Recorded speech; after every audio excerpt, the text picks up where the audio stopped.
Hello, beautiful people, and welcome to Drawing Down the Stars and Searching for Dragons. I'm Snappy, and I'm joined by my dear friend and co-host, Graham Quinn. How's it going, Graham? Good, thanks. How are you? Amazing, amazing. I'm really excited to be back. It's been a while since we've done a Searching for Dragons, and this is one that's been in a real long time coming. In fact, I believe Yeah. this was one of the first books you mentioned when we were first discussing even doing a show, right? And that you have been holding on to this book, Wizard of the Crow, for a few years, just dying to explain it to someone. Remember? Isn't that the case? That is the case. I found this book back in 2006 when it was first published in English, and I said, one day I'll find an audience to rant to about this. And the time has finally come. The time has finally come, and I don't want to spoil too much, but we're just going to dive right in because this is going to be a long episode, and this will be a part one, a part two. Wizard of the Crow is a 700-page tome, and we are going to try to explore it and do it some justice. But before we do that, we want to talk about the author here, Ngūgī wa Thiong'o. So can you tell us about the author and set us up for the story of this magical work? Yeah, so Ngūgī wa Thiong'o was born in 1938 in Kenya. I got all this information from his official website. He was born into a large, as he calls it, a peasant family, so farmers and workers. And what's important about Ngūgī's life is that in his adolescence and early adulthood, he lived through the Mau Mau War of Independence from the 1950s to the 1960s, which was really it was a decade-long battle between locals and the British government, who was ruling at the time. And this eventually led to the British government being replaced by a Kenyan government. And this was the sort of central theme of his early works. And he wasn't just an author; he was also a playwright, and he was very active in the theater scene in many African countries. So his first major play, The Black Hermit, was performed in Uganda in 1962 as part of the celebration of Uganda's independence. And then shortly after that, he wrote 8 short stories, 2 one-act plays, 2 novels, and he was a regular columnist for the Sunday Nation. So, within like a 3 or 4 year period, he released all of this in the 60s. And eventually, in 1967, he becomes a lecturer in English literature at the University of Nairobi. And he teaches there for 10 years. And during his tenure, he was at the center of the politics because he was the head of the English literature department, and he pushed with a declaration along with two other professors.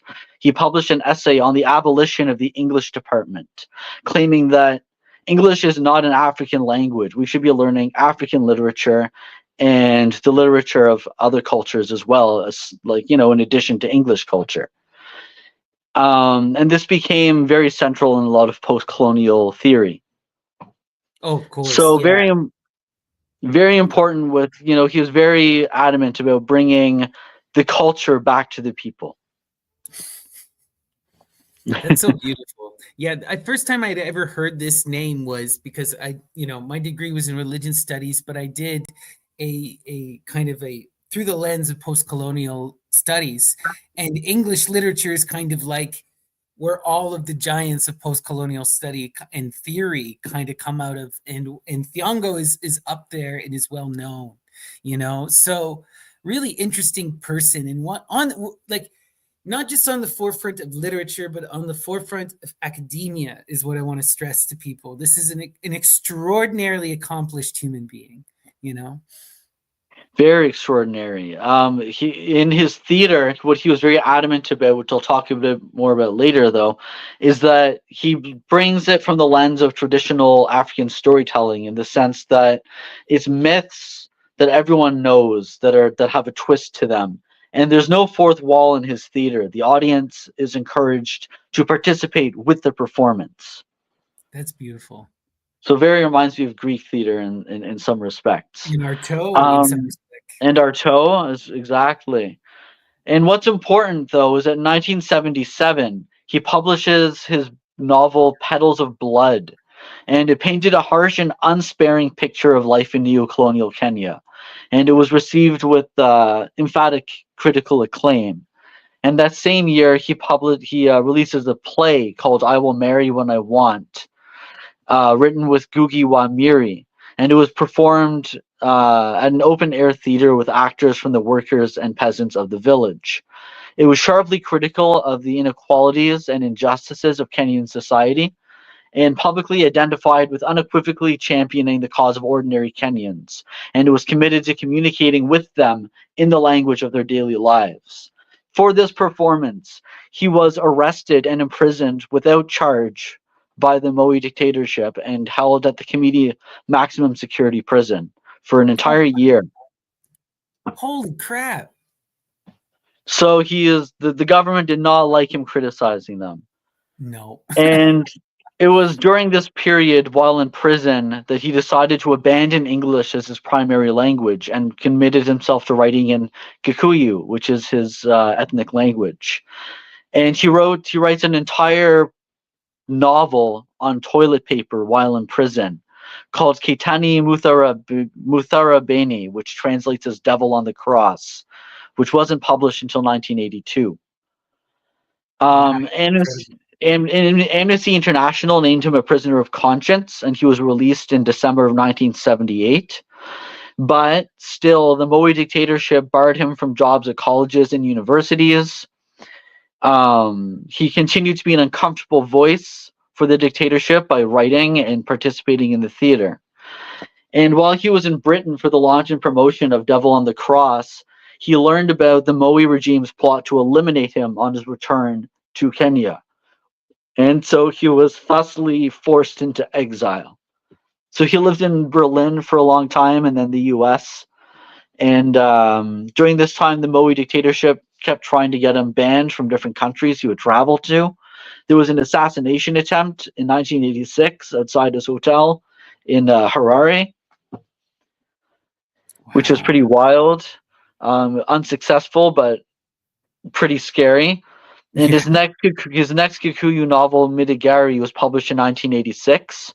And undercover police went to all the bookshops in the country and the publisher's warehouse and confiscated the novel. So from 1986 to 1996, Midigari could not be sold in Kenyan bookshops. All of his books were removed from all educational institutions. Wow. So people really wanted to silence his voice. When at the end of the Moi dictatorship, he returned to Kenya in 2004, and they were attacked again by 4 hired gunmen.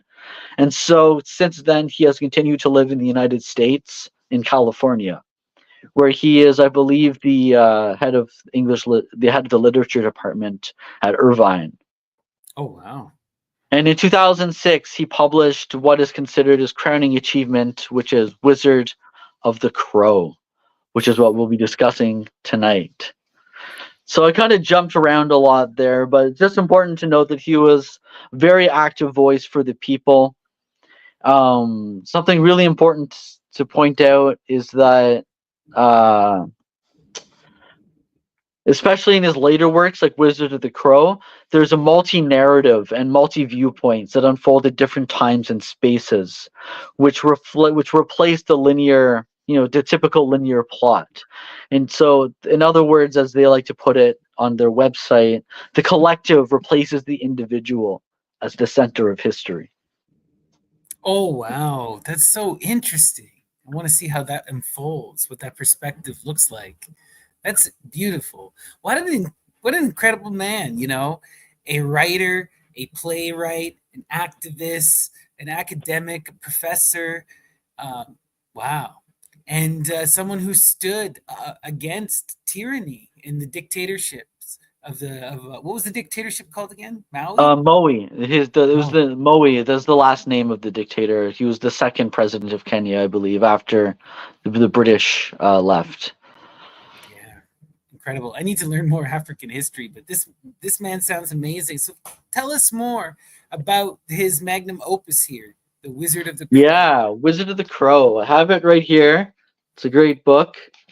I discovered it by chance in 2006. The title jumped out at me, so I picked up the book and I started reading a few pages and I said, okay, this is coming home with me. Amazing. In his So own what struck you? words, The imagery or the title? Like what drew you? the title and the imagery just really something about it, the aesthetic and the name. I just said this sounds really interesting. So then I read about it on the blurb, was even more interested, read a few pages within the book, as I always do when I pick up a random book. And it's been one of my favorites ever since. This was been for 18 years now. Amazing. So it says here in his own words, it is nothing less than to sum up Africa of the 20th century in the context of 2,000 years of world history. Oh my gosh. What a grandiose kind of scope. Okay. Yeah. So it's set in an imaginary African dictatorship called the Free Republic of Abyreria. And the novel dramatizes a battle for control of the soul of the Abyrerean people. And it jumps between many perspectives from the ruler, the eponymous wizard, who's an avatar of folklore and wisdom. We find the corrupt Christian ministry, and as they call it, the nefarious global bank. Amazing. The ruler, the wizard, the global bank. Oh man, we got some intriguing characters already. Yeah. And what's important about this book, about the narrative, is that it's all told in a traditional storytelling fashion, in the sense that one of the characters in the novel is the narrator of the novel. Okay.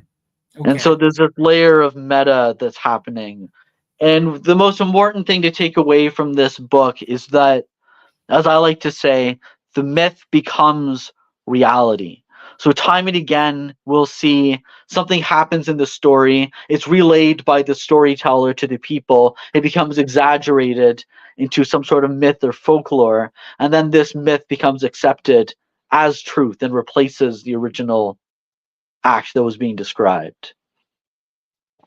We see this everywhere. If anyone who's grown up in the modern internet age is so aware of this phenomenon of myths taking on and coloring people's perception. Anyone who paid attention to the last election in the US, this is going to be ultra relevant, it seems. All right. So let's dive in. Okay. We start with each book. I won't go through the entire book, obviously, but each section is named after a different daemon. So first we have the power daemons. Power daemons. There were many theories about the strange illness of the second ruler of the Free Republic of Abyreria, but most frequent on people's lips were 5. The illness, so claimed the first, was born of anger that once welled up inside him, and he was so conscious of the danger it posed to his well-being that he tried all he could to rid himself of it by belching after every meal, sometimes counting from 1 to 10, and other times chanting ka, ke, ki, ko, ku aloud. Why these particular syllables, nobody could tell. Still, they conceded that the ruler had a point. Just as offensive gases of the constipated need to be expelled, thus easing the burden of the tummy, anger in a person also needs a way out to ease the burden on the heart. This ruler's anger, however, would not go away, and it continued simmering inside till it consumed his heart. This is believed to be the source of the Abyrerean saying that ire is more corrosive than fire, for it once eroded the soul of a ruler.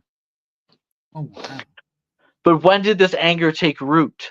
When snakes first appeared on the national scene? When water in the bowels of the earth turned bitter? Or when he visited America and failed to land an interview with Global Network News on its famous program Meet the Global Mighty? It is said that when he was told that he could not be granted even a minute on the air, he could hardly believe his ears or even understand what they were talking about, knowing that in his country, he was always on TV. His every moment, eating, shitting, sneezing, or blowing his nose, was captured on camera. Even his yawns were news, because whether triggered by boredom, fatigue, hunger, or thirst, They were often followed by some national drama. His enemies were lashed in public square with a sjambok. Whole villages were blown to bits, or people were pierced to death by bows and arrows squad, their carcasses left in the open as food for hyenas and vultures. It is said that he was especially skillful in creating and nursing conflicts among Aberrarian families, for scenes of sorrow were what assuaged them and made him sleep soundly. But nothing is seen would now temper his anger. Could anger, however deeply felt, cause a mystery illness that defied all logic and medical expertise? Oh, wow. Seeing that violent ruler become consumed by their own hate and anger. Interesting. The second theory was that the illness was a curse from the cry of a wronged he-goat. It is said that some elders, deeply troubled by the sight of blood flowing from the land, decided to treat this evil as they had epidemics that threatened the survival of the community in the olden days. But instead of burying the evil inside the belly of a beast by inserting flies, standing for the epidemic, into its anus, they would insert the ruler's hair, standing for the evil, into the belly of a he-goat through its mouth. The evil-carrying goat, standing for the ruler, would then become an outcast in the land, to be driven out of any region where its cry announced its evil presence. Led by a medicine man, they mixed the hair obtained secretly from the ruler's barber with grass, salt, and magic potions, and gave it to the goat to swallow. Needle and thread in hand, the medicine man started sewing the 7 orifices of the body, beginning with the anus. The struggling he-goat gave out a blood-curdling cry, and before the medicine man could seal its mouth, it escaped. It is said that it cried grief across the land until the ruler heard the cry, and learning about the curse, which he imagined to be a call for a coup, sent soldiers to hunt down the he-goat and all involved. Rumor has it that the goat, the barber, the medicine man, the elders, and even the soldiers were given over to the crocodiles of the Red River to ensure eternal silence about the curse. And it was to mark this day of his deliverance that the ruler had the picture of the Red River added to bury notes, the only picture besides his own to honor the Aberrarian currency. Holy crap. We just got to pause there for a second because Yeah. this is so intense. We're having this whole imagery of the scapegoat, which is such an ancient and primordial almost image, right? Where you have something that is a stand-in for the city or the people, or in this case, the ruler, that is then embodies all of that evil, that sin. You also see this in things like the sin eaters in Europe, right? And Right. that thing is cast out into the wilderness. But this whole sewing of the 7 orifices, that's some dark violence. And then the fact that it escapes and continues to cry, what a profound and scary image. And when we get to this point where the ruler's freaking out and goes and has everyone involved murdered to prevent this curse, and then marks the occasion by putting the river where he killed them all on his money. Whoa. It's pretty wild. We'll learn that the ruler is quite the Saturnian narcissist. Very much a tyrannos. Okay. Keep going. That's wild. Still, he worried about the fact that the goat had a beard, and he secretly consulted an oracle in a neighboring country, who assured him that only a bearded spirit could seriously threaten his rule. Though he read this as meaning that no human could overthrow him, for since they had no bodily form, spirits could never grow beards. He became sensitive to beards, and then decreed what came to be known as the law of the beard, that all goats and humans must have their beards shaved off. Okay, pause for 1 second, because he goes and consults an oracle who gives him some kind of really oblique, obscure prophecy. This sounds like something right out of ancient Greek mythology. I love it. It does. The tyrant banning beards, like this could be Oedipus or something. Beautiful. Yeah, it's wild. There are some who dispute the story of the bearded he-goat, and even argue that the law of the beard applied only to soldiers, policemen, civil servants, and politicians, and that the herdsmen shaved their he-goats out of their own volition, for shaving goats' beards was then being the fashion among Aberrarian herdsmen. These skeptics wondered, what has the cry of a he-goat whose anus, ears, and nose being sealed have to do with the strange illness that befell the ruler. Others now came up with a third theory, which said that since nothing lasts forever, the illness has something to do with the aging of his rule. He had sat on the throne so long that even he could not remember when his reign began. His rule had no beginning and no end, and judging from the facts, one may well believe the claim.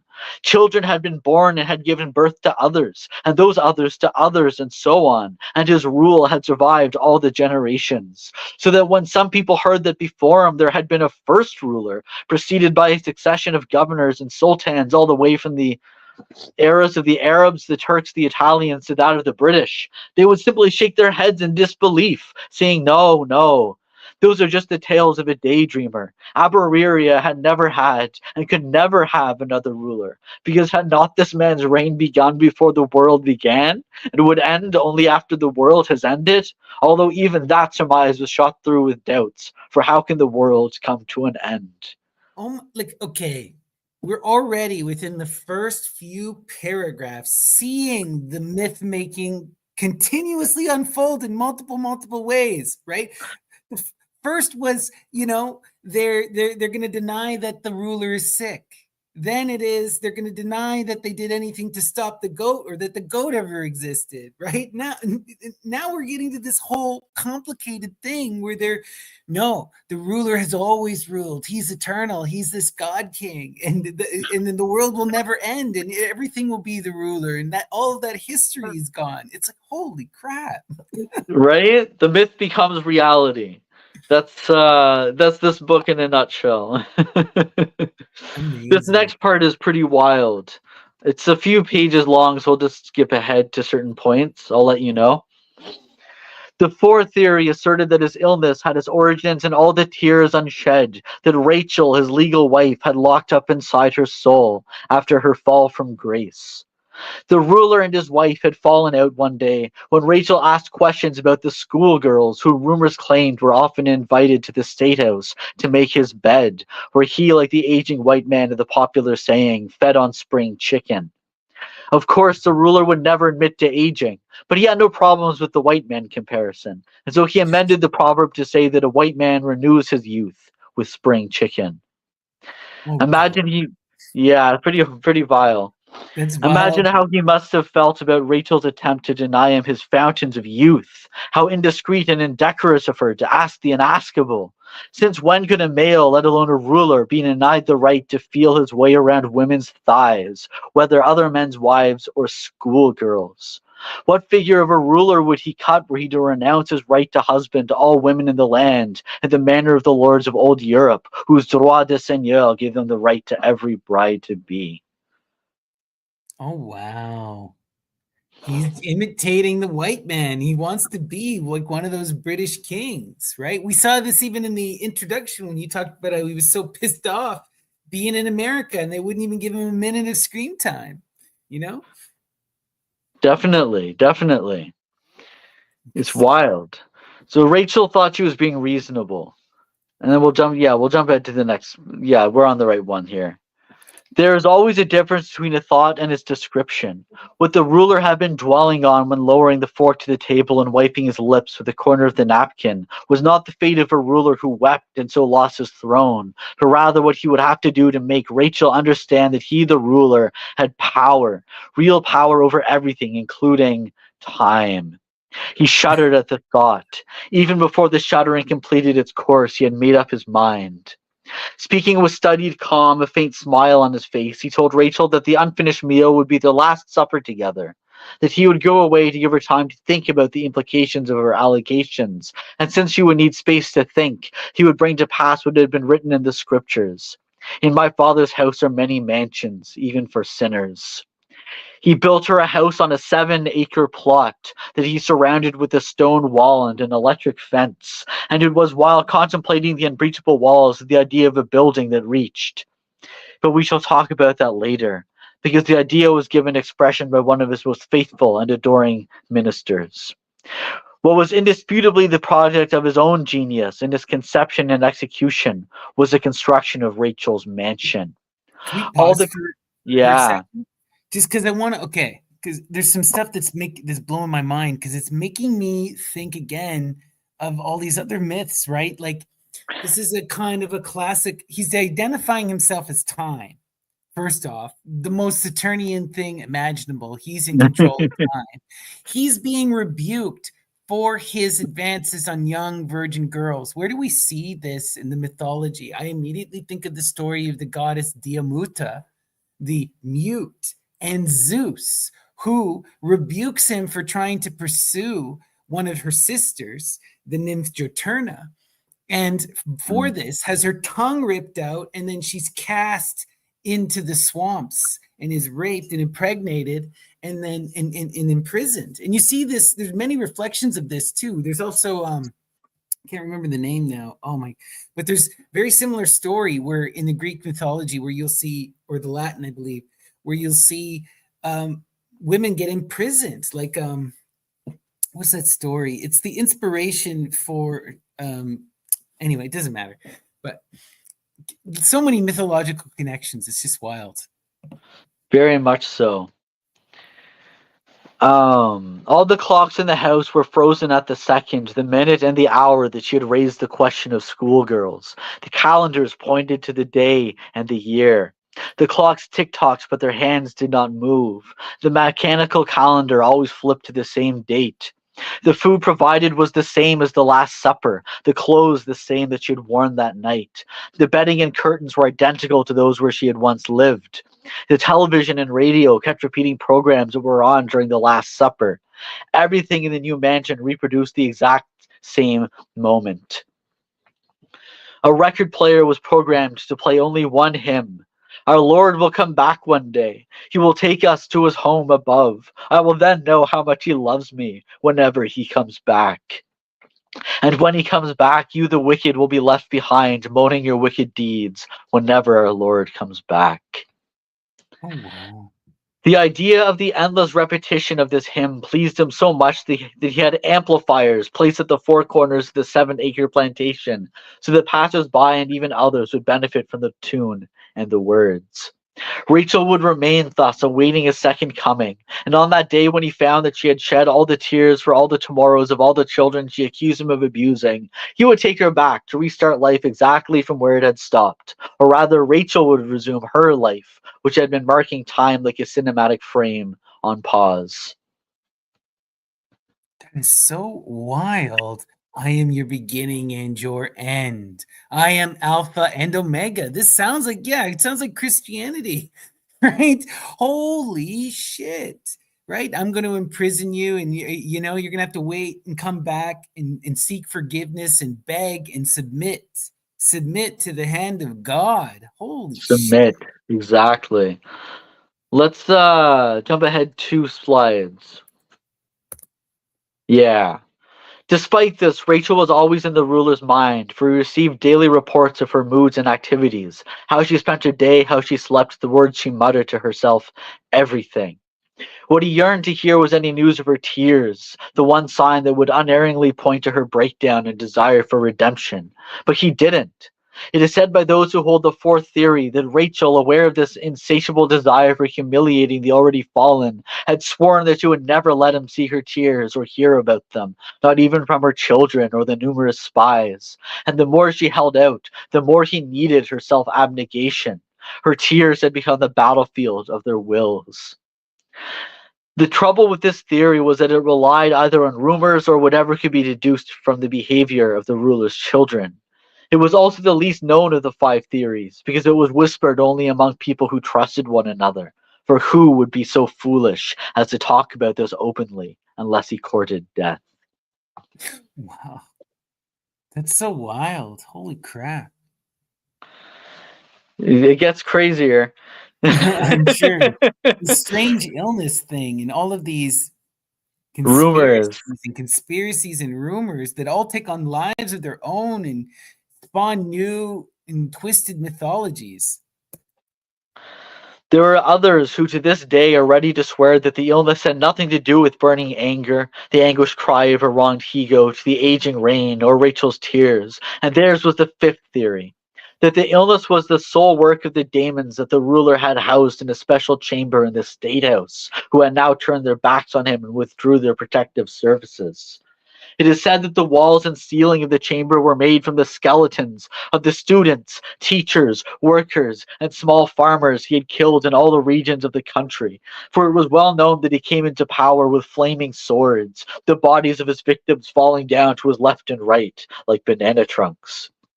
Holy This crap. Cutting people down with flaming swords, putting them in the walls and ceilings of his chamber. These rumors are getting quite insane. right? It escalates rather quickly. The skulls of his most hated enemies hung on the walls and others from the ceiling, bone sculptures, white memories of victory and defeat. The chamber was a cross between a museum and a temple, and every morning the ruler, after first bathing in the preserved blood of his enemies, would enter carrying a staff and a fly whisk, and then walk about quietly, looking at the various exhibits one by one. Then, about to leave, he would suddenly stop at the door and glance one more time at the chamber, and with mocking gestures of triumphant contempt at the dark holes and grinning teeth where one's eyes and mouths had been. Oh What were my you? gosh. Okay, there's this wild song by this band Proper Gandhi called Rattan Cane, where they talk about almost use the same line, these dark holes and grinning teeth that are left after being cracked with a cane when you Oh break a wow! line. But oh my god, what was I wanting to say? Okay, the cross between the museum and a temple. Okay, and that's a wild image right there. And every morning, the ruler, after bathing in the preserved blood of his enemies, carrying a staff and a fly whisk, the staff, which is that serpentine power, and then the whip. Like, this is such mystery cult stuff that they're It's a, accusing him of. it's peppered in all over. It's pretty wild. What were you after? He would ask the skulls as if they could hear him. This fly whisk, this scepter, this crown? He would pause as if expecting an answer, and when the skulls failed to respond, he would burst out in guffaws as if daring them to contradict what he was about to say. I plucked out your tongues and tore your lips to show you that a politician without a mouth is no politician at all. But there were times when it looked as if the skulls were grinning back in counter mockery, and the laughter would stop abruptly. You fucking bastards. It is your own greed and boundless ambitions that led you here. Did you seriously think you had a chance to overthrow me? Let me tell you, the person who would even dare has not been born, and if he has, he will still have to change himself into a spirit and grow a beard and human hair on his feet. You did not know that, did you? He would add, pointing at them with his staff menacingly, his mouth foaming with fury. Taunting the oracles of his dead enemies in their skull forms. Jeez. Oh, Just wow. wild. Let me say, as the narrator, that I cannot confirm the truth or falsity of the existence of the chamber. It may turn into a mere rumor or tale from the mouth of Ascari Aragaigai Gathir. He is a character we'll learn about later. But if it exists, simple logic proves that it was the ruler's morning rites in this chamber of skulls long ago, before the ruler's fatal visit to America and any talk of his illness, had given rise to a rumor that quickly spread throughout the country. Whenever two or three gathered together, the very question was about the rumor. Can you believe it? Did you know that the ruler is a devil worshipper and that he worships his lord and master Satan in the name of a serpent? Holy shit. There we go. He's a There we serpent go. cultist. Yeah. The rumor about devil and snake worship took root in all Abereria following one of the most ambitious programs for birthday celebrations in honor of a ruler ever undertaken in the country. Amazing. Everybody in the country knew something or other about the ruler's birthday, because before it was firmly set in the national calendar, the date of his birth and the manner of its celebration had been the subject of a heated debate in Parliament that went on for 7 months, 7 days, 7 hours, and 7 minutes. And even then, the honorable members could not arrive at a consensus, mainly because nobody knew for sure the actual date of the ruler's birth. And when they failed to break the impasse, the honorable members sent a formal delegation to the very seat of power to seek guidance, after which they passed a motion of gratitude to the ruler for helping the chamber find a solution that had completely defeated their combined knowledge and experience. The birthday celebrations would always start at the 7th hour of the 7th day of the 7th month, 7 being the ruler's sacred number, and precisely because in Aberia the ruler controlled how the months followed each other. January, for instance, trading places with July. He therefore had the power to declare any month in the year the 7th month, and any day within the 7th month the 7th day, and therefore the ruler's birthday. The same applied to time and any hour, depending on the wishes of the ruler. Could be the 7th hour. Wow, always the 7, right? 7 is his number. Yeah, crazy. That's crazy. So now we come to the assembly.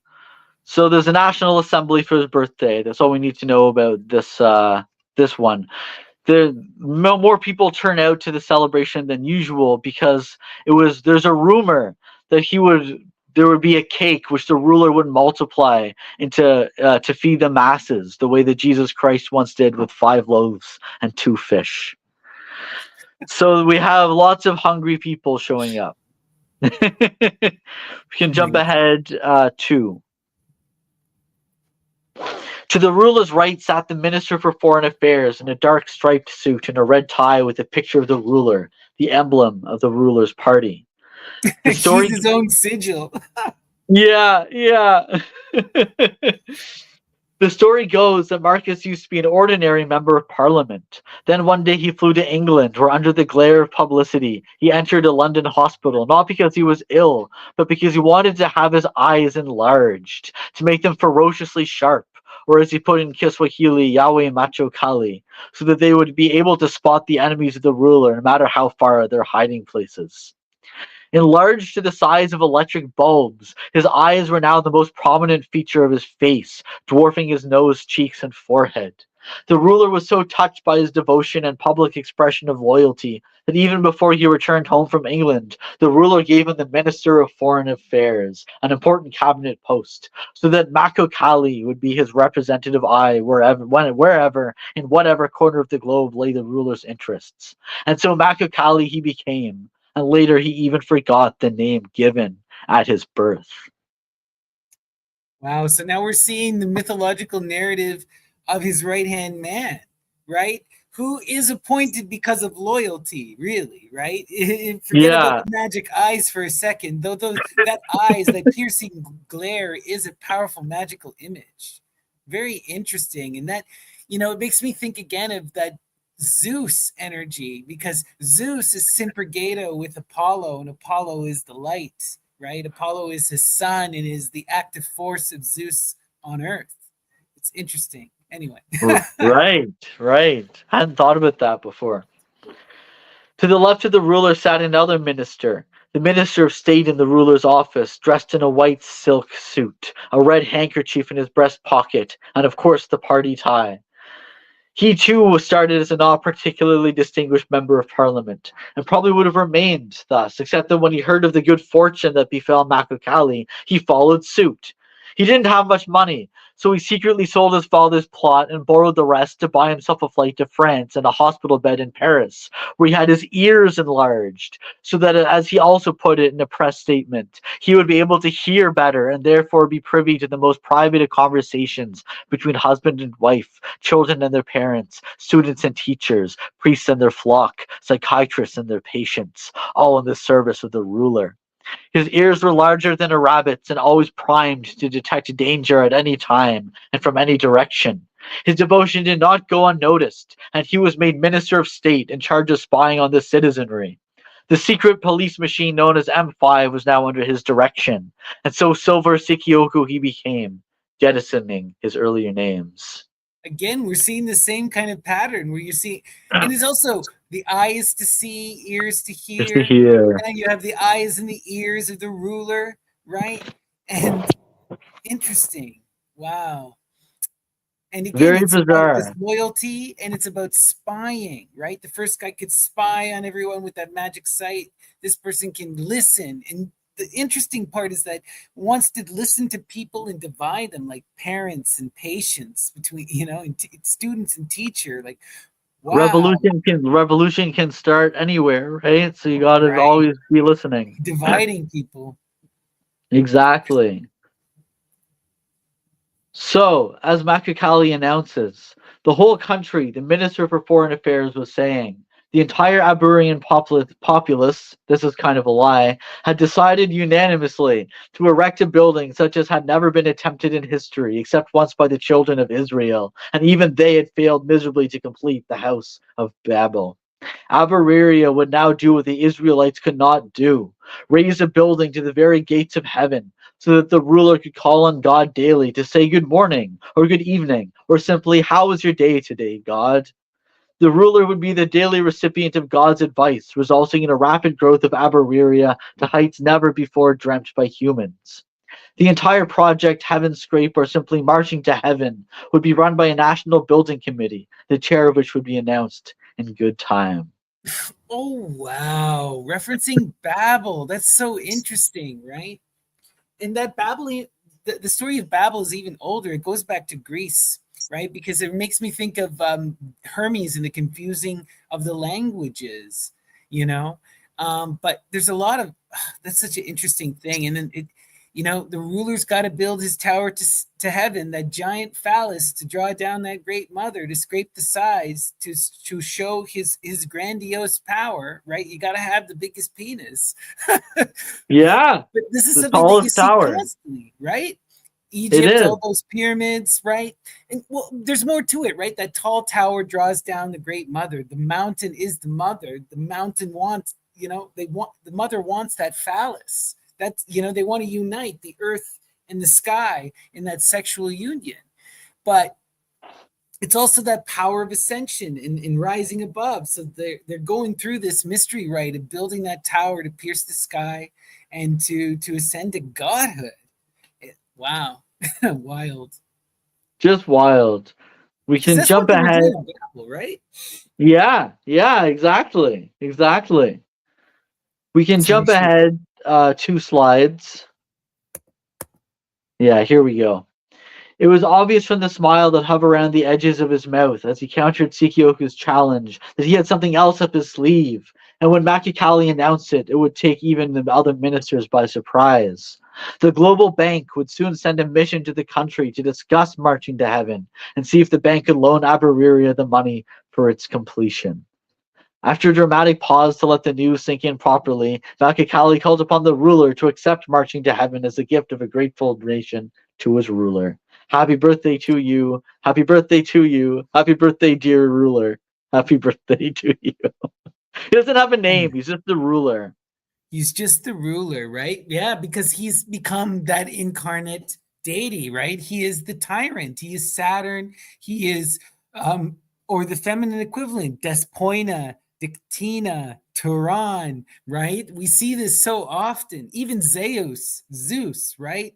That just means God, you know? Yeah. Interesting. So the ruler, a staff and a fly whisk in his left hand, stood up. His dark suit was almost identical to that worn by Makukali, but on careful examination, one could see that the stripes were made of tiny letters that read, "Might is right." Oh, whoa. Okay. We got to pause there because this is a very famous saying, and some people, it may go over people's head, but there's a very famous political polemic that was written in the early, or mid 1800s anyway, by a pseudonymous writer by the name of Ragnar Redbeard. And this was a book called Might is Right, and it pushed forward this idea of social Darwinism, but more so this idea of the strength of the individual, and that who could do something. If you can do it through force, then it is totally valid, basically. Oh, wow. Wild stuff. But yeah, it's like far right, intense propaganda of the most vile kind. Doesn't surprise me that it's here then. No, it shouldn't, right? It's that image we're trying to evoke, that tyrannical image, and this is a perfect example of it on full display. Might is Right. Another proponent of Might is Right that was an inspiration for Ragnar Redbeard was, and he didn't use that phrase, but very much the same idea, would be the Marquis de Sade. Another beautiful human being, you know what I mean? Whoa, so we're getting into some darkness right here, folks. Yeah. Rumor had it that all his clothes were made to measure in Europe, that his London, Paris, and Rome tailors did nothing else but make his clothes. What distinguished his clothes from all imitations by all political fawns were the patches on the shoulders and elbows of his jackets, because they were made from skins of the big cats, mainly leopards, tigers, and lions. In short, no politician was allowed to wear clothes with patches made from the skins of his mighty cats. This special feature inspired the children to sing how their lord walks the earth like a leopard, lights a path with the eyes of a tiger, and roars with a lion's fury. We're just seeing so much magical myth building and transforming this man into deity. His mighty cats and creating these laws. Now you can't kill cats, and he walks the earth like a leopard. He has that lion's fury. This makes me think of Dionysus. Right. Let's skip ahead one more. Sure. So as he's giving his speech, he's giving his thank you speech. But suddenly, so in the middle here, he stopped, for suddenly near the center of the multitude issued a blood-curdling scream. "Snake! Snake!" came the cry, taken up by others. Soon there was pandemonium. People shoved and shouted in every direction to escape a snake unseen by many. It was enough that others had. The cry was now not about one but several snakes. Unable to believe what was happening, and with none wanting to be the first to show fear, the cabinet ministers cast surreptitious glances at one another, waiting for someone to make the first move. So everyone's chanting "snake," the crowd's going crazy. To calm things down at the bottom here, the police chief shot his gun into the air, but this only made matters worse, and the melee turned into a riot of self-preservation as people took to the heels in every direction. After a few minutes, only the ruler and his entourage of ministers, soldiers, and policemen were left in the park. The head of secret police woke up from a stupor and whispered to the ruler this might be the beginning of a coup d'etat, and within seconds the ruler was on his way to the State House. Oh, wow. We've seen the first sign of a snake in the grass. Yeah. Causing the panic. That illness taking root in the tyrant, coming to Yes. claim. The multitude melting away and leaving him and his retinue alone on the fields made him boil inside. What message has this sent to the world? Where had all the M5 gone? Why had these services not heard anything about those snake people? He kept asking Sikioku. To save their skins, the head of M5 explained that the snake people were members of an underground party, the movement for the voice of the people, and that the intelligence agents had known all along about them but had kept the knowledge to themselves to buy time, to sort out the truth from rumors, to get at the roots of the entire movement. It was not a good idea, they explained, to give the group unnecessary publicity before the fullness of its perfidy was known. One does not rush to hit a snake before it has fully come out of its hole. We're seeing again another form of myth making. Now his officers, in order to protect themselves, just invented a voice of the people movement. Like, what the frick? This made the ruler even angrier. And so you gave it time to come out of its hole? How dare anybody say I cannot strike a snake before it has fully revealed itself? Who says that I don't have the power to strike at that which is most hidden from view? Sikioku's attempts to diffuse the ruler's wrath by explaining that his statement was only a proverb made matters worse. Was Sikioku suggesting that there were proverbs that superseded the ruler's mighty sayings? The ruler had power over all proverbs, all riddles and aberraria, and no proverb could bar him from hitting the hidden, even the most inaccessible of holes. To remind people of this point, the ruler decides to address the nation. Okay, 1 second before we go there, because I just want to point out another interesting mythic image. Who says I don't have the power to strike at that which is most hidden from view? The far shooting, striking in the darkness, these are all titles that you'll see associated with the light-bringing deities, namely Artemis, Hecate, Apollo, Dionysus. Interesting. Wild. Very interesting. So he's embodying so much myth here. Yeah. The performance carried live on all the airwaves was visually compelling, and people talk about it to this day. His government knew, he told the nation, that certain malcontents, the self-styled movement for the voice of the people, had duped university students into scattering plastic snakes at gatherings. He wanted to remind the nation that in direct response to their wishes, the government had long ago banned all political parties. In Abereria, there was only one party, and the ruler was its leader. Let it be known to the entire world, he declaimed, that from this minute, the movement for the voice of the people ceases to exist above ground or underground. The ruler was the sole voice of the people, and they loved it so. Okay, I just got to point out this again seems to parrot reality in the sense of I have seen people freak out about student protests and conflate them. Oh, those aren't students and they're not united in a normal protest. It's Antifa. It's the Antifa super soldier warriors out to overthrow us. And you're just like, what the hell?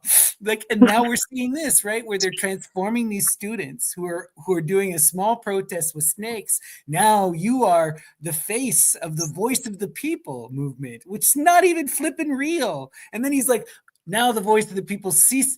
The moment he can see it and label it as something else, he can wipe it out, right? So by attaching it to those students, he can raise it into an image. And now he's destroying it. And I'm the only voice of the people. And you love it. It's pretty wild. I mean, we'll see that the voice of the mood of the people is not silenced so easily, but he likes to think so. Wild. Well, we To know fight the that lies. the myth is going to create reality. He's going to Yeah. he's going to manifest the voice of the people, right? Just like the right manifests the Antifa super soldiers. It's freaking hilarious. You know? Wild. To fight the lies of these terrorists, he ordered the formation of a new squad, his mighty youth, and he asked all schools and college students to join and become the ruler's youth wings. Does this sound familiar? Oh my God, Hitler Jugend, what the freak? Their main responsibility was to tell all the land that his might was the might and the light of the nation. The wingers would teach the catechism. Aberarians can never have a party except the ruler's party, or worship political idols imitating the ruler. On his mighty service would be their motto, and this would be inscribed on all their badges, stationary clothes, and vehicles. OHMS. Oh God, this is right out of England by her Majesty's service on. Oh my gosh, satire is thick in this. It's thick. It's thick. The ruler paused to allow that to sink in within the minds of his televiewers. And then came what has become the talk of all Abereria and probably the basis for the rumor of snakes, devil worship, and supernatural powers. Emphasizing the warning he was about to issue, he pointed at the cameras with his club-shaped staff as if at the terrorists of the movement for the voice of the people. He, the ruler, would outsnake all their plastic terrorist snakes with real ones. In biblical times, it was the Mosaic snake that swallowed the pharaonic ones. Today in Abereria, it is the pharaonic snake that will swallow all of you who think you are the new Moses. Oh my God. So he's becoming the devil worshiper. He's becoming the snake, which was, again, started out as a fake rumor, just as the voice of the people is becoming this real thing, which was a fake rumor. Whoa. The myth becomes reality. And suddenly he raised the club higher in the air as if ready to throw it at any and all self-styled Moseses. The cameramen ducked behind their cameras, and all at once, as if hit by the same object simultaneously, every television screen in the country split into 7 pieces. The viewers did not know whether the ruler had actually thrown the club or simply had the power of mind to disintegrate their screens. Disagreements remain to this day. A deep theological question, you know? Yeah. Whatever the truth, the television performance did inspire a new snake dance, which became all the rage, so that wherever and whenever 2 or 3 young people met, they would move their bodies, heads, torso, and hands in serpentine motions as they sang, "The pot I made is broken. Little did I know that freedom would wear a viper and a devil." Man, this guy is getting it all. He sees it on so many levels. You're right. That community perspective is really starting to shine through in the way these myths develop and take form through that multiplicity. Wild. Exactly. That's very succinctly put. Better than I could have put it together. So as a schoolboy in a colonial classroom, he had come across stories of an ancient king of Babylon who used to appear among the populace disguised as one of them. And when later the citizens found out who he was, they were amazed and flattered. A king had walked among them. The image faded in time, but it sprang back to life. And when the ruler tried the idea on his handlers, they said, "Yes, perfect." A well publicized spontaneous Sunday visit to a church to draw attention to his religiosity would surely capture the basis of the malice toward him. Of course, you So got to they go choose, do your token religious thing, right? You yeah, constantly see every dictator, right? They get yeah. whitewashed by that religion. Oh God. The church chosen was All Saints Cathedral in Elders, and what a clever choice. Located between two of the most populous districts in Elders, called Santa Lucia and Santa Maria, the cathedral stood on a hill, and this would make a dramatic scenic background for television pictures. So he gets out of his Rolls Royce and surveys the market before the startled faces of the many fruit sellers who did not know whether or not they should rush forward to lure sales by singing praises for their wares. The ruler saw a lone donkey and, seemingly impulsively as choreographed by his image builders, decided to ride a donkey in imitation of Christ. Some of his Secret Service agents, dressed as ordinary citizens, grabbed some palm leaves from the sellers and laid them on the ground. At the foot of the hill, he got off the donkey and walked the rest of the way. The long camera shots show the ruler at the foot of the hill and the church on the hill, which made him look as if he was leading a pilgrimage to the city of God. On the That back of a donkey, and this is such a classic. Jesus rides a donkey, Dionysus rides a donkey, Muhammad rides a donkey, right? This is like as primordial as it gets. very. As it turned out, these following the performance on TV, at home, or in community halls had sensed that something was amiss. When as soon as the ruler set his foot at the doors of the cathedral, they lost the pictures, reminding them of that other time when their TV screens broke into 7 pieces. The glitch denied them a view of what happened next, and they had to glean bits and pieces from those who were there and saw the ruler enter the building. An Though apt details, opportunity for myth building. all the myth, all the rumor and myth. Though details conflict, all agree that as soon as the ruler set foot inside the cathedral, the walls shook as if moved by an earth tremor. Crosses on the walls, people's clothes, or pieces of paper danced strangely as if struggling to flee. And when Bishop Tylas Kanagori placed on the altar a small Bible he had been holding in his hands, the altar shook and the Bible fell to the ground. He did not pick it up, but instead disappeared into an anteroom. And before all had finished wondering what made him abandon the holy book in the congregation, he reemerged, holding a very big Bible in his right hand and a huge cross in his left, both hands outstretched toward the ruler. The bishop's lips were moving as if making an incantation, but nobody could catch his words, and so were unable to repeat them after. This is Then all the it whole takes, guys. All it takes is for dude to accidentally jostle a book and it to fall for a new myth to be born, and the priest to come out with the big icons. the big Bible and the big cross. The bigger the better, right? The bigger. It's all about the image and the performance, and it's better if people can't fully see or hear it, if it's obscured. Exactly.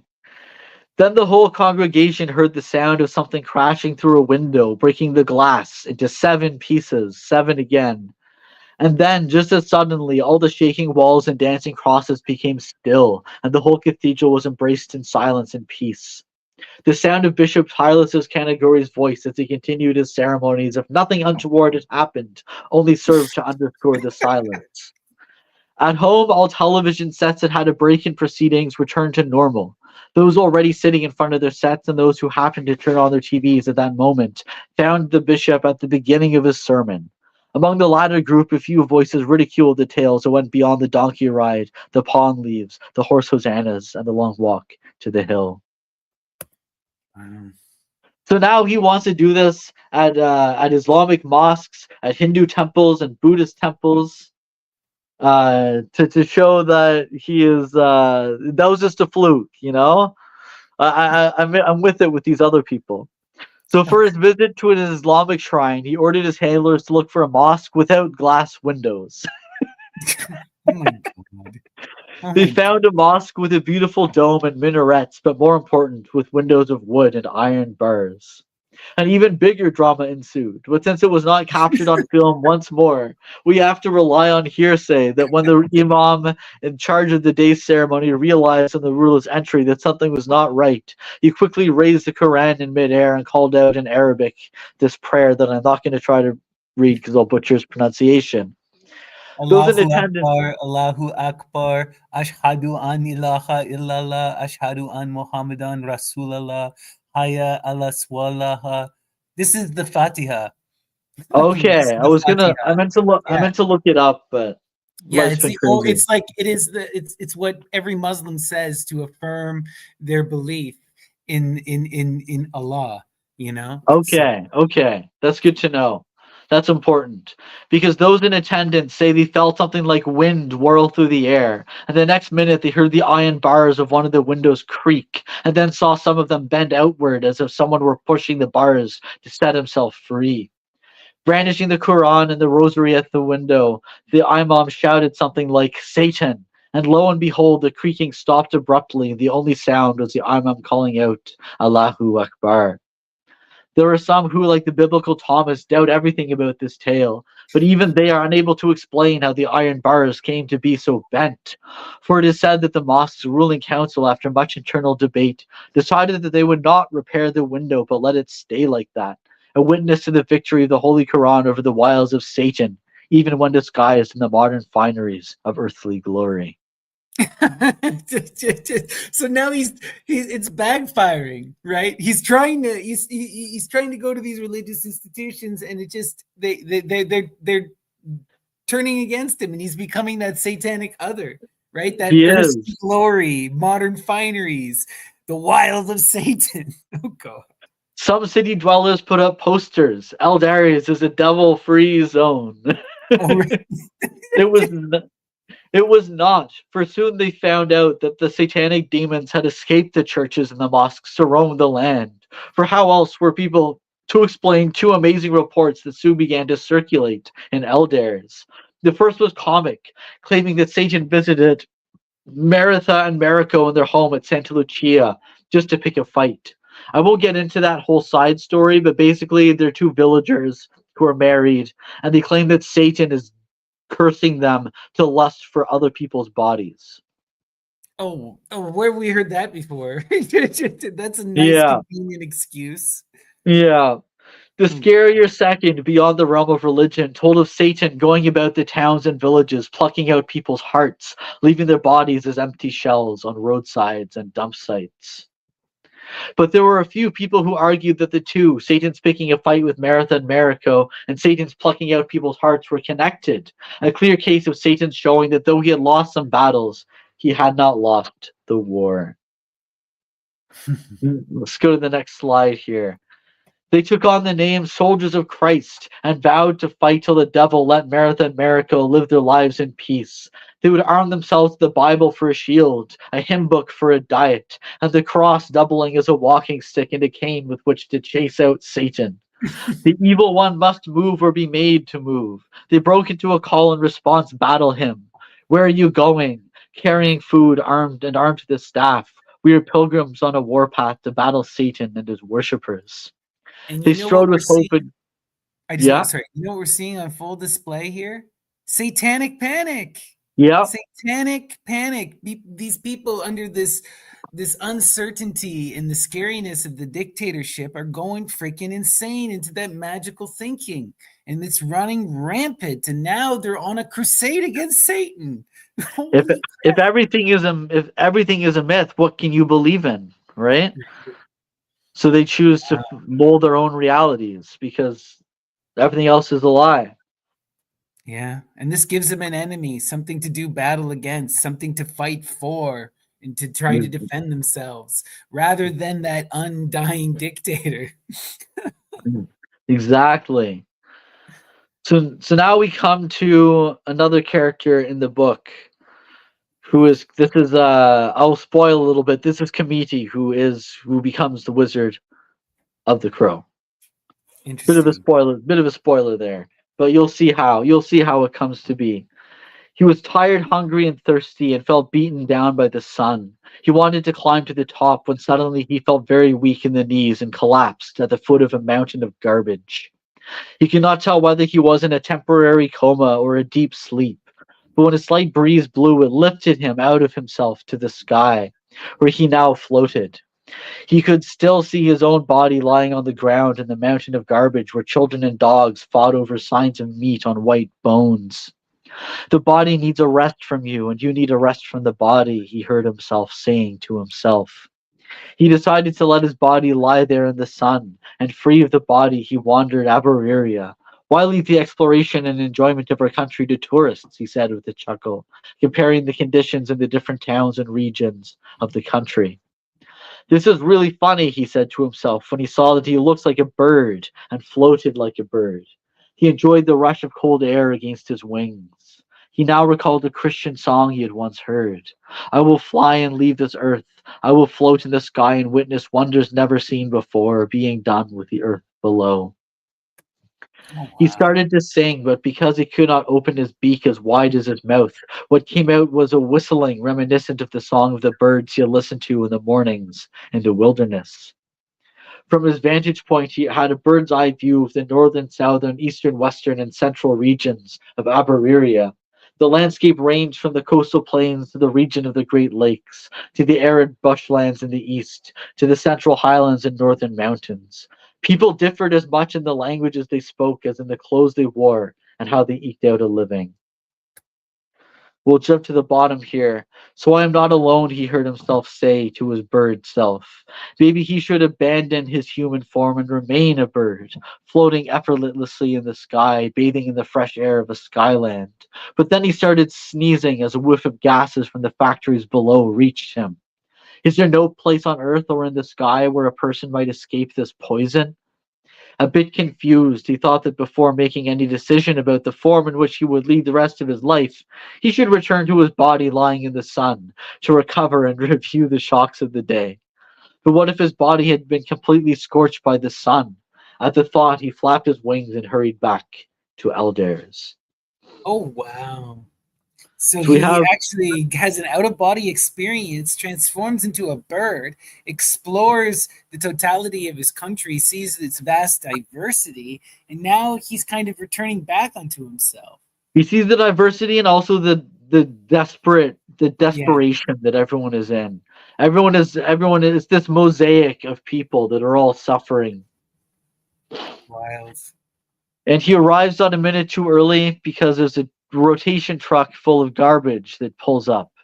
And I'm not going to read all the next few past slides here. All I'm going to say is that the garbage men come out, they examine his body to see if he has any like money on him, and then he sneezes and gets back up, and they run away thinking that he's a devil.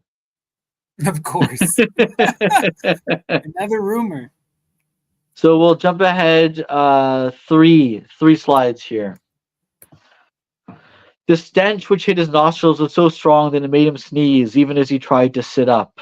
He started removing garbage from his face. About to get into the passenger side of the lorry, two of the men heard the sneeze. They each stood fixed to the ground. The driver also froze, his hands on the door, one leg on the rung and the other still on the ground. What was that? He asked, but his men did not answer. Having gone to peer at the body risen from the dead, they just ran away. The driver also fled the lorry after his friends, beseeching them not to leave him to the mercy of the devil. But the word devil only served to spur them on. The three were now screaming out, Satan, in different pitches. Not until they saw a group of young men and women with crosses and a banner on which was written the word Soldiers of Christ did they stop to compose themselves and ask for help. Oh, God.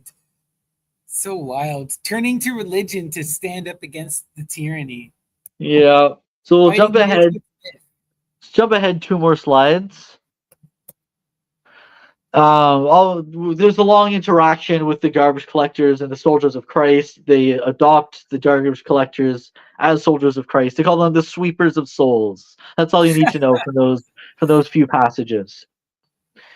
Awesome. Even today, even today, the soldiers of Christ swear that they never once took their eyes off him, but still they cannot explain how the figure disappeared in front of their watchful eyes. All they know is that when they reached the street, they too had seen the figure enter. They met so many people with similar bags that they cannot tell who was whom among the hundreds pushing and shoving one another for the right of way. The devil had vanished. Does this not sound like Christ, right? And then he was entombed and he was there for 3 days and then the body disappeared. The book Hewing Demons. So now this is where we learn the name of this character, which is Kamiti. And Kamiti always had a strong sense of smell. The smell is important here. Even as a child, he could scent things in distant places. His power smell was so strong and animal-like that he often knew the identity of a person before they appeared. He could follow, if he concentrated hard enough, the trail of a person. He was sensitive to the different smells in a crowd. But the smell he had recently begun to detect was very different from any he had come in contact with before. At first, it was only a whiff among many others, but it intensified to a point in which it assaulted him from all around. He could not tell whether it was coming from the mountains of uncollected garbage, the factories in the industrial area, or simply from human sweat. It did not smell quite like rotting leaves. It was more like the stink of rotting flesh. Not of dead flesh, but of a human body at once alive and decomposing, and yet not quite. It was intensely familiar and unfamiliar. The rot was stronger in some people than in others. When he first became aware of it, he used to wonder if it emanated from his own belly because of hunger or fatigue. But in the wilderness, deep in the forests away from elders, the smell was absent, no matter how hungry, thirsty, and tired he was. Walking among people in towns and cities, Kamiti often tried to suppress his sense of smell and pretend that the nausea he felt was an illusion. That way he could get on with looking for jobs without constantly thinking about odor. So he has the snout to sniff, you could say.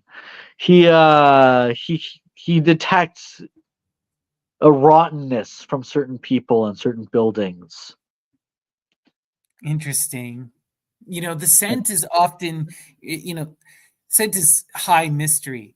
This is a hugely powerful thing in all of the mystery rites, in all of the magic. All of the deities in the Greco-Roman tradition have a smell. Medea smells of sulfur. The Kori smells of wildflowers.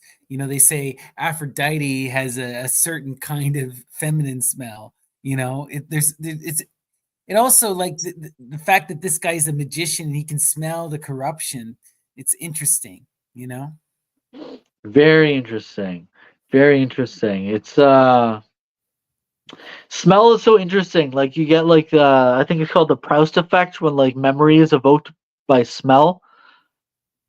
It's like the sense that's most connected to memory or something. I remember reading, but anyways. Let's continue. Yeah, let's jump ahead. So this page, all he's saying is, let's jump to the middle.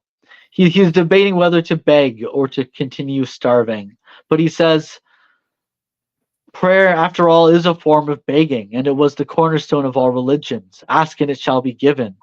Every day, followers of the different faiths, whether named after Jesus or Muhammad or Buddha, get on their knees and beg God for this or that. They pray to their Lord and Master will hear their cry.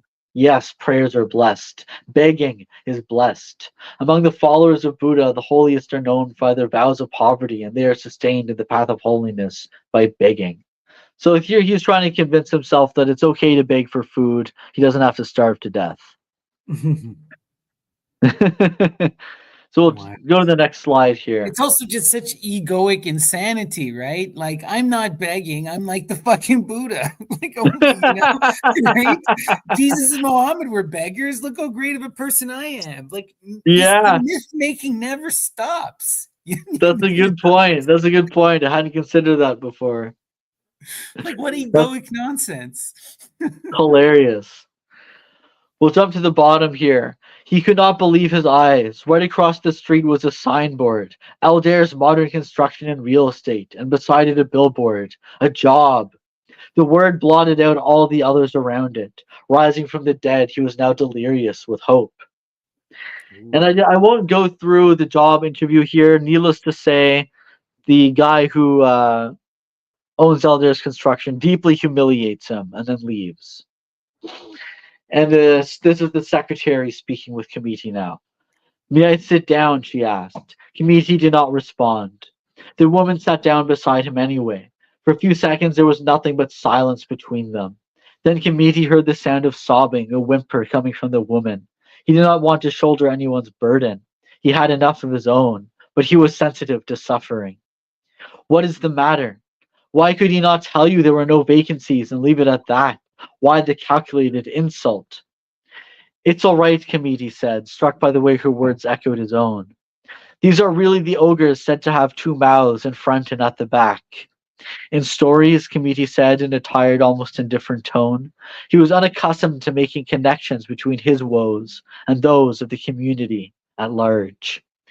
Yes, the woman said, but those in stories are more human by comparison. Why? He asked in the same tone. Because in those stories, or because those in stories sometimes get tired of human flesh and swallow fried flies for a change. But the modern ogres live on people all the time, and they never stop. It's all Wow. right. It's all right, said Kamiti. What do you mean it's all right? It is the way of the world, Kamiti said in the same indifferent tone, wishing that the talk would end and she would go away. I don't understand. The world has no soul.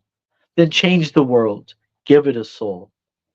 He said nothing for a while. Is she one of those who talk of revolution?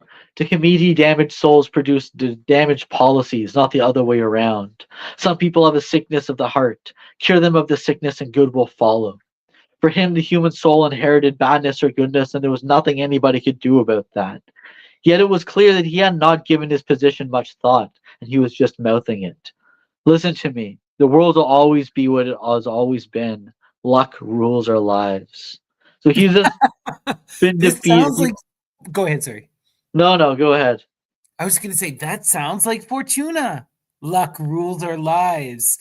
The goddess Fortuna tormented them, and this is such a Dionysian thing. All you can do is go forward and adapt and change, and the world is this lawless, crazy place, right? And the only law of nature is that adaptation, right? It's that primal golden age kind of ideology. Whoa. Definitely. That's a good way to put it. Hadn't thought of Fortuna. Um. So now we jump ahead a bit. He goes to Paradise to beg, and Paradise is a large hotel in what's called the Ruler's Square, which where all like the rich and hoi polloi kind of go to hang out, basically. So we can jump ahead a couple slides here, because basically there's a convention where the global bank is going to come to meet with the organizers of Marching to Heaven, who are building the Tower of Babel. The global bank has sent uh, some ministers, I guess you could say. Are they going to object to the ruler? Ooh, interesting. We shall see. We shall see. Um, so basically, there's a mix of people. There's people waiting to hear what the result is. There's the media who are there to cover the event, and there's a large host of beggars. And amongst the beggars, we'll go ahead one more slide here. Global Bank had come to appreciate. They're hoping the Global Bank had come to appreciate and even honor their plight. So they sang, "You are the way, we are the world. Help the poor" in different languages, because the delegates were assumed to have come from all corners of the globe. The beggars would occasionally push one another out of the way, but as long as they did not try to break through the cordon around Paradise, the police did not interfere. Even when goaded by some, the police remained calm, at least for a while. Oh, I just got But to almost, point out one thing. yeah, You are the way, we are the world, help the poor. That's Michael Jackson. We are the world, We are the children. Oh my God. Most cynical, like charitable bullshit being screamed by the mouths of these beggars that are, tolerated in the front I of this mean, paradise hotel of capitalism in the global bank. Like, think about the grandiose power and wealth that they're begging at it's this. the extreme juxtaposition of the dire poverty and the excessive wealth. Right. Intense. Almost as if an answer to the prayers of the media, a group of beggars started shouting slogans beyond the decorum of begging. Things like, marching to heaven is marching to hell. Your strings of loans are chains of slavery. Your loans are the cause of begging. We beggars beg the end of begging. The march of heaven is led by dangerous snakes. And this last slogan was chanted over and over. Many observers agreed that the slogans would have elicited nothing more than gentle rebuke from the police but for the mention of the word snakes, all too reminiscent of those snakes that had disrupted the ruler's birthday celebration. So we'll jump down to the bottom. He was determined not to make the same mistake again. He did not even consult the ruler. He gave the orders. Although they had tried to be stoic and some even aspired to good humor, the police had been chafing under their order of restraint. So they were now jubilant about the business at hand. With their riot gear, clubs, shields, and guns, the police attacked the crowd. Birds of a feather may flock together in times of peace, but when there is danger, each flies alone. A miracle appeared as the beggars dispersed. Those with humps fled upright. The blind could see once again. The legless and armless recovered their limbs as they scurried from the gates of paradise. As they fled, they gained that powerful strength, right? And they're begging, if those who were lying all of a sudden were transformed. Oh my God. Wow, what intensity. And these people act without the ruler's explicit direction now, right? Yeah, They're acting on what he thinks. There's oh man, intense. To protect that paradise, right? In that to capital. protect their capital, exactly, and their good face. So now, two unfortunate beggars found themselves chased by three police officers. Covered in rags from head to toe, both carried bags clutched tightly, which was their undoing, for the police had convinced themselves that the bags were full of bury notes the two had been collecting all day and night. Their six eyes more on the bags than on the beggars themselves. The beggars found wings. So we'll skip ahead here to the next slide. All that we need to know is that all of them give up except one officer. And the remaining police officer seemed possessed because by now he had forgotten why he was running, even as he increased his pace in a pointless pursuit of shadows of rags in the prairie. They came to a bush, and though it was darker inside, the leading beggar, followed by the second, dashed in. The police officer did not hesitate and ran after them, only to fall down, trapped by something hard like a stone. So he was up and running again through the bush, now guided only by the sound of the beggar's footsteps. Were they running him in circles? Between the bush and the outskirts was an open space. The police officer could see only one beggar crossing it and re-entering Santa Lucia. Where had the other one gone, he wondered, as the beggar he had in sight disappeared behind some houses. By now the two beggars were ensconced in a house, crouched near a window. One beggar peered through another window, and yes, he could now see the police officer and what he was doing. His gun drawn, the policeman was going from door to door, interrogating residents. Oh God, now terrorizing to find these beggars, right? Yeah, Such have you insanity. it's fanatical. Have you got a piece of paper? One of the beggars asked to his fellow. These were the first words they exchanged since their flight from paradise. The beggar addressed said nothing but looked through his bag and took out a piece of paper. No, not so small, bigger. And see if there are any bones, dry cobs of corn, rags, and a piece of string in there. If he was surprised by the request, he did not show it. He simply groped in the dark and came back and produced a cardboard, a bone, some rags, and a string, silently handing them over and continuing his watch at the window. The other beggar tied the bones and the rags together. He then took a felt pen from his bag and wrote on the cardboard in big letters, "Warning!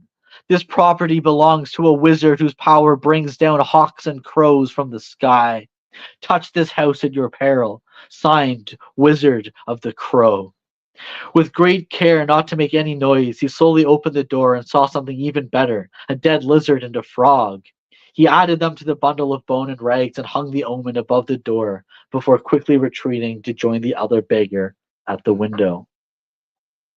So here we have the Wizard of the Crow revealing himself.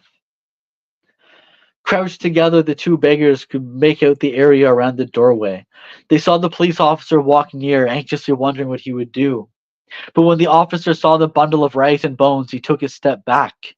He gathered courage and approached the bundle. He was about to touch it when he saw the leg of a frog and the tail of a lizard, and he was petrified. On reading what was written on the cardboard, he found his voice and let out an anguished cry. "Oh, the Wizard of the Crow!" He took to his heels, muttering to himself all the while. "I knew they were not thieves. They were devils, jinns of the prairie, sent by the Wizard of the Crow to trick me to death. Woe unto me, I am now bewitched. Woe unto me, I am going to die. Actually, I am a dead man walking." Oh my god, that's The two, amazing. so superstition wins in this instance against the police officer. Oh my god. So they take off the beggars take off their clothes and realize that one is Kamiti and the other is Nyawira, who was the assistant who he was talking to before, who was like, "Give the world a soul." They realize that they made their paths cross once more. And so on the they have a meal together, which we skip over here. And then they hear a knock at the door. And so she answers it. "What do you want?" Nyawira asks gruffly, trying to hide her panic. "I beg you."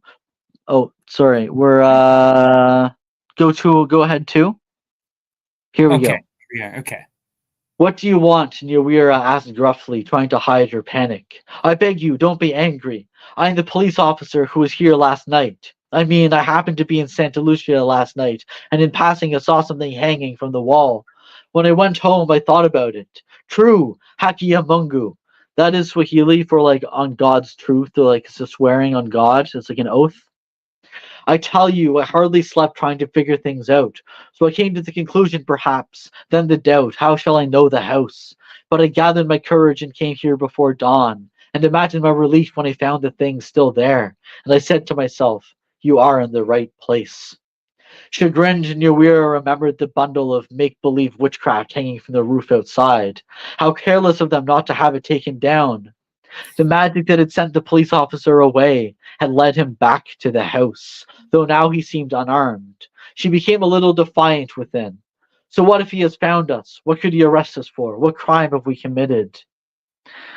Then she recalled that the dictator of Aberiria had decreed that the movement for the voice of the people was illegal. So she resolved to remain calm and scrutinize the words of the police officer for anything that might be useful. "What do you want?" she asked imperiously. The police officer winced at her tone. He kept looking over his shoulder as if ready to bolt at the first hint of danger. Yet he seemed determined, almost desperate, to unburden himself of something. "My name is Constable Arigagai Gathir. I have many matters that weigh heavily on me. Please, mother, please, I would like to see you." "Me? You want to see me?" she asked, puzzled by all this. "Yes, you. No, yes, true, Hakiya Mungu, wizard.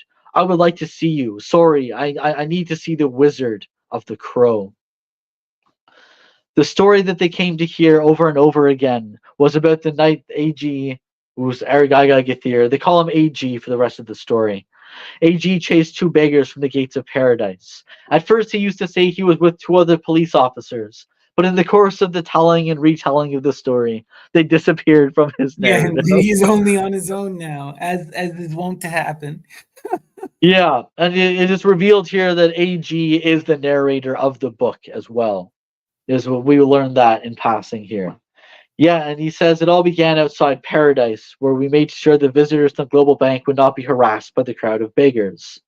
We'll skip ahead to the next slide. It seemed to me that the man was not alone. There was another walking beside him, guiding him through the dark. How do I explain? Now I see one. Now I see two. When I tried to stop and take stock of the situation, I found I could not slow down. True, Hakiya Mungu, and eventually I found myself in the prairie. Don't ask me how I got there. To this day, I don't know. There was moonlight, but clouds would get in the way. It was as if the heavens were conspiring with him to play games of light and shadows with me. He made me run around in circles the whole time. Then I saw him go through some bush, and I followed him. It was dark in the thick growth. I tripped over something and fell. It was a rock cleft in two. I got back up and resumed running. Only when I reached the other side of the bush did I realize I was near Santa Lucia.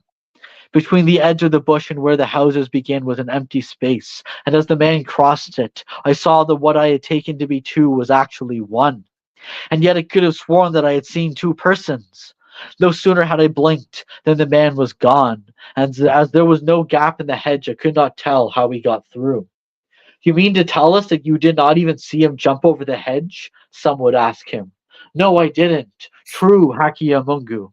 Maybe he turned himself into a hedge, another would suggest. Yes, you have said it. He became a hedge, guys. You're here to hear first. He transformed himself into a hedge, of course. Of course. I put my new plan into action, and then how should I tell it? Suddenly I felt a force take a hold of me, turn me around, and compel me to look at it. One glance at the thing hanging from the roof, and I knew that I was facing powerful magic. Approaching it, I saw some letters jump from the wall toward me. Warning, this property belongs to the wizard whose powers can bring down even crows from the sky. Touch this door at your peril. Signed, Wizard of the Crow. Then the letters retreated into the wall. Foolish me, I was about to touch the thing when I felt hands I could not see lifting me up. They swung me in the air and dropped me to the ground again and again, 7 times. When I was released, I fled and did not once look back. That was why early in the morning I went back to the House of Magic. The bundle and the writing on the wall were still there. He opened the door for me, and do you know, listen to this. The man appeared to me in the form of a very beautiful woman. At first, she asked me questions in a soft voice. Then all of a sudden, a voice boomed from the back of his or her head. I am the Wizard of the Crow. Who is that standing in the shadow of my magic? How dare you break my circle of magic? Go, clean those feet first, before I did not wait to hear more. For a second time, I fled for my life. So, well, I'm going to skip ahead here. All that's important is that the Wizard of the Crow keeps telling him to leave and come back. First it's, you're breaking my circle of magic. Go home and wash your feet. Then he comes back. Then he says, come armed, come unarmed. So he leaves, he comes back. Then he says, come armed without, like in civilian clothes, not as a policeman. So he leaves and comes back.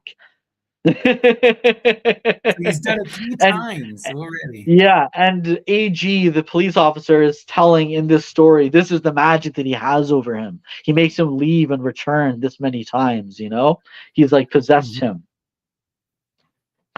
But he says, that man, I swear, true, Hakiamungu, that man, he is human, yet more than human.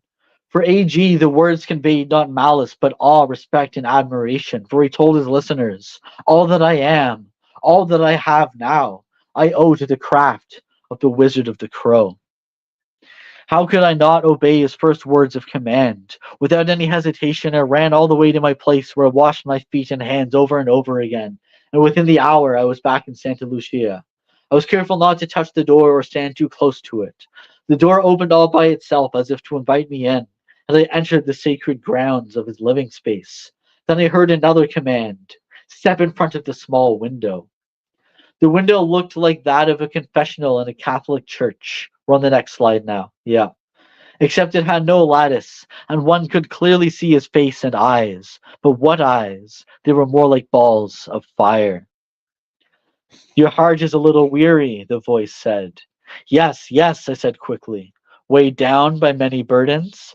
Yes, yes. A particular burden that brings you to the Wizard of the Crow.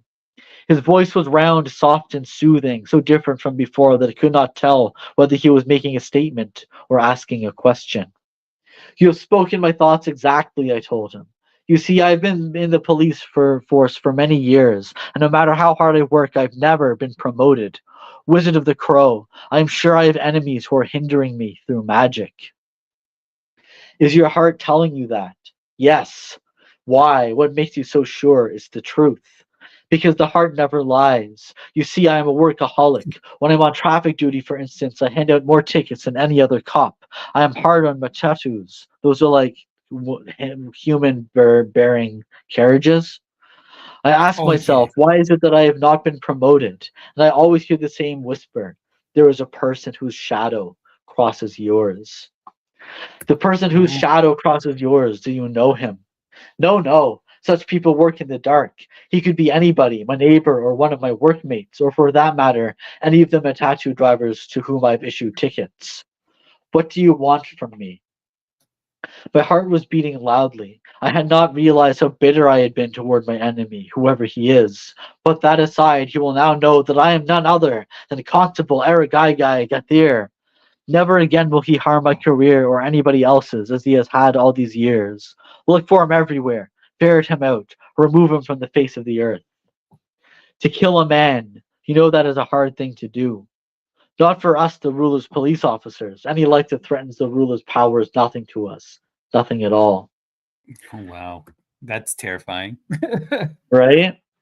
You, you have spoken the truth, I told Wizard of the Crow, because if I knew who my enemy was, it would be easy for me to blow him to pieces. But as I don't know who he is, he torments me whether I am awake or asleep.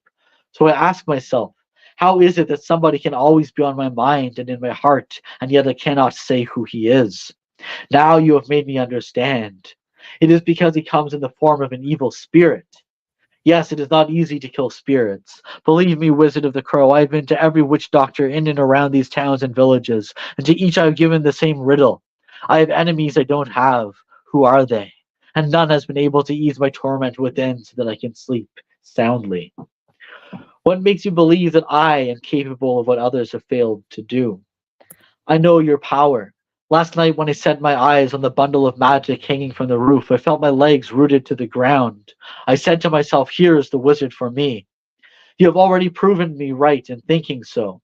You are the only one to solve the riddle of the enemies I know I have and don't have. For the first time, I know who my enemies are. They masquerade as evil spirits. Not that I needed proof. You who can make birds lose the power of their wings. Yes, you who can bring down even crows and hawks from the sky. How can a mere mortal resist your power as a spirit or not? Wizard of the Crow, your very name is proof of the powers you possess. So he's created inadvertently, this person is turning him into this magical, mythological being called the Wizard of the Crow. Just making it up as he goes, all based upon like some misplaced spell. Like what? It's so Yeah, yeah. wild. Do you have a How mirror? mythic. Yeah. It's wild. It's like the conclusions that people will jump to in their minds about other people, you know? Right. Do you have a mirror? He asked me. No. You don't carry a mirror? No. How do you look at yourself? I am clean in my ways. I never look in the mirror too often. How do you know if you hardly ever look at yourself? I just know. You told me that sometimes you're on traffic duty. Yes. Have you ever stopped a driver in a vehicle with no mirrors?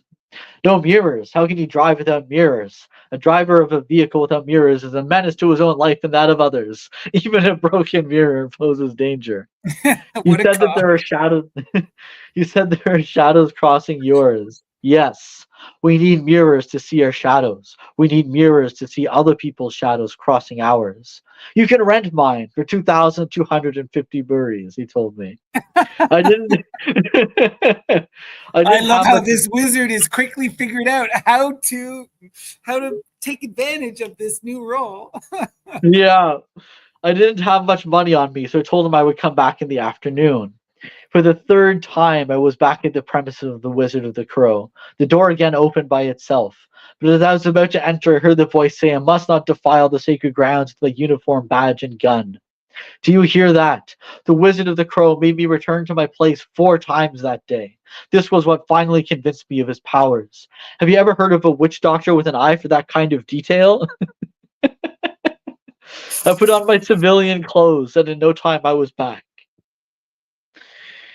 Deeds define needs, and the promptness with which I executed his commands and wishes must have convinced him of my desperate need for a cure against the ill design of my invisible enemies. He told me to put the money on the table, which I did promptly. Listen very carefully, he told me in the same soothing voice. Close your eyes and then empty your head of all thoughts. In the shadows of your mind, a picture will form.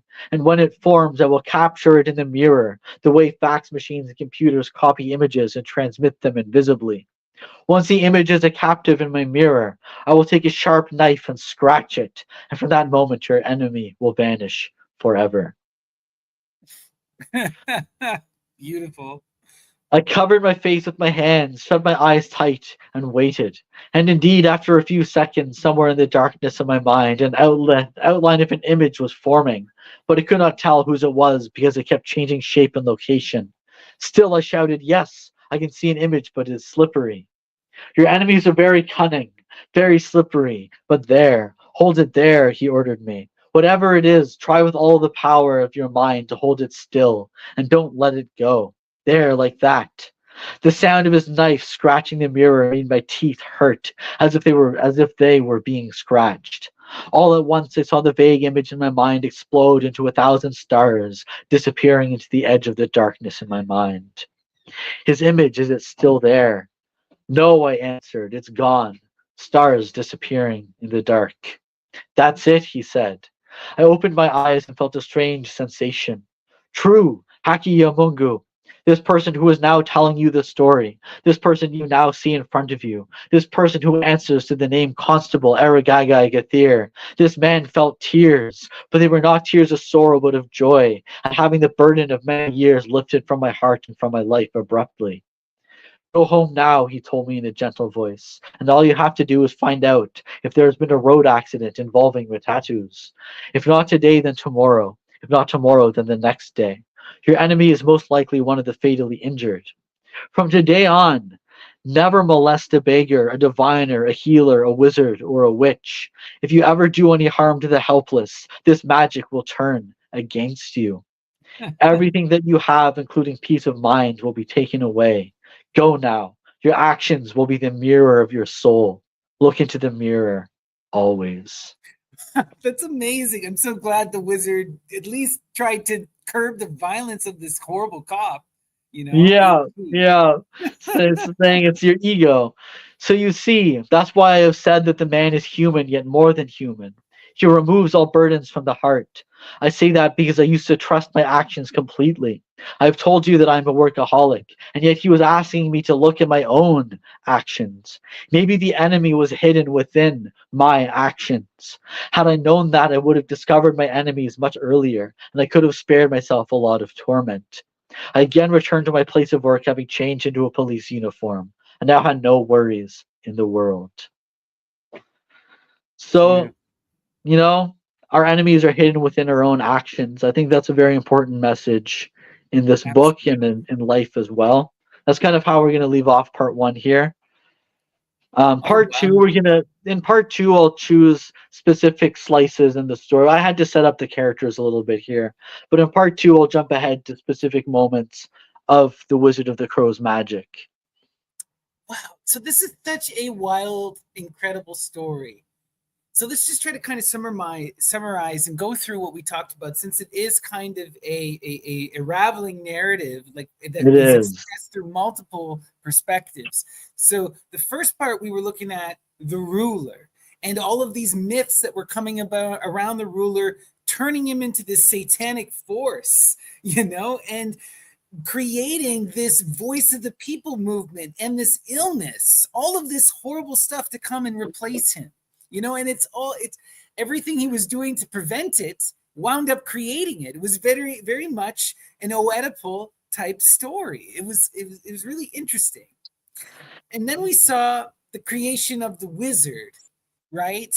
And like this kind of just happens by chance. And we see the cop kind of just say, "You're clearly a wizard. I saw your magic work." And it's all like happenstance. But at the same time, the wizard does give this grandiose advice. He does create a magic right, like seemingly out of thin air. Like, what is your perspective on this wizard? What's going on here? Yeah. So there's some context that I skipped ahead on in the story just for the sake of time. But Mhm. Kamiti reveals to Nyawira that when he was younger, he was taught traditional medicine and folklore. Okay, so he does have a And he's a background. master of he's a master in herbology.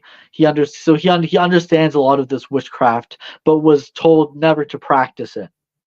Okay, interesting. So now it's like he's been giving permission, where before he wasn't supposed to do it, even though he was trained to do it, and now he's become the wizard of the He's crow. using it to he Oh, uses it to save himself as a scapegoat almost, and now it's transformed him into this wizard-like character. And we'll right. see that people flock from all over the region to come see him, and he's like, "Oh my god, like I want to be Well, he has this done with this Christ-like. role." He has this Christ-like thing where he dies and is reborn. It's freaking wild, you know. So, Yeah.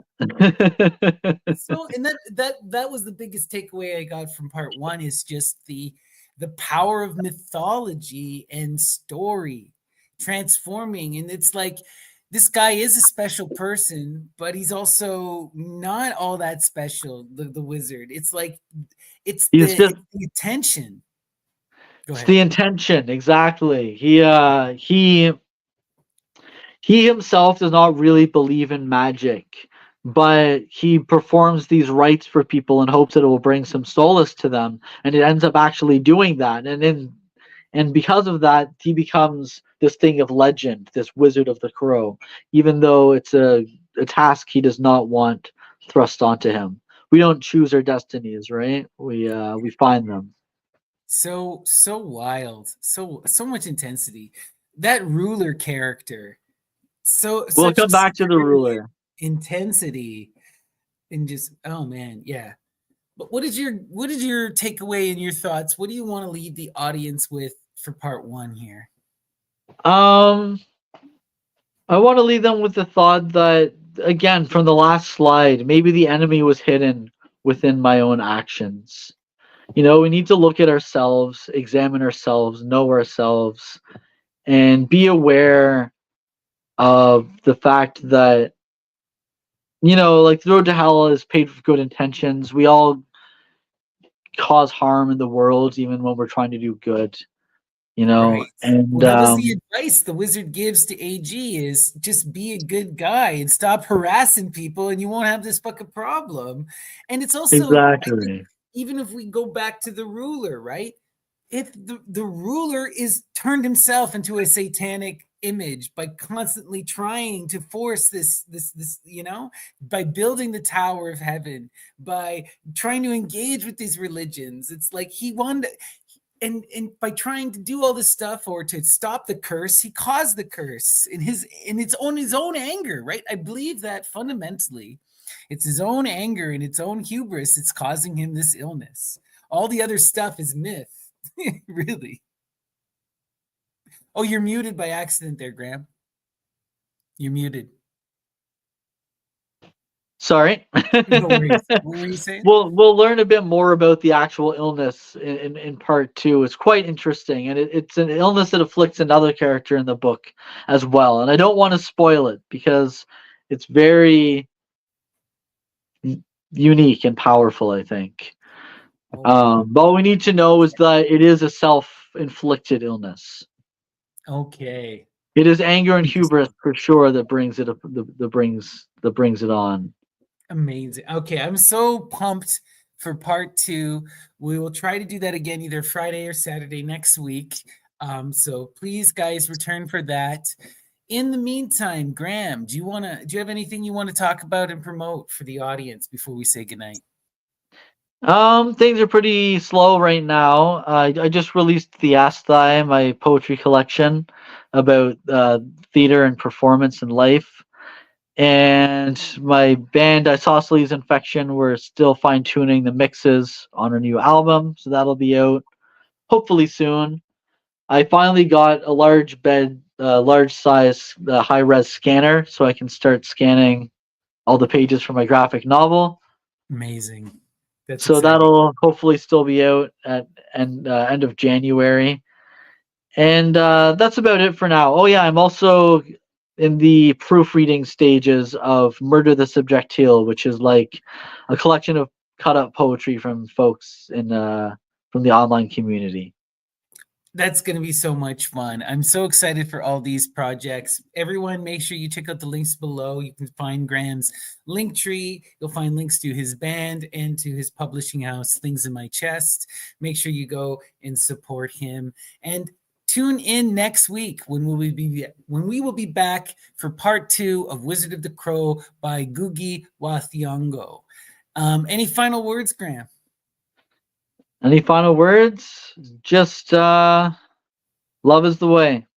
Love is the way. And, recognize that you are often your greatest enemy, as we saw in the book. And exactly. I look forward to talking to you guys again next time. All right. Thank you, guys. Peace out and much love.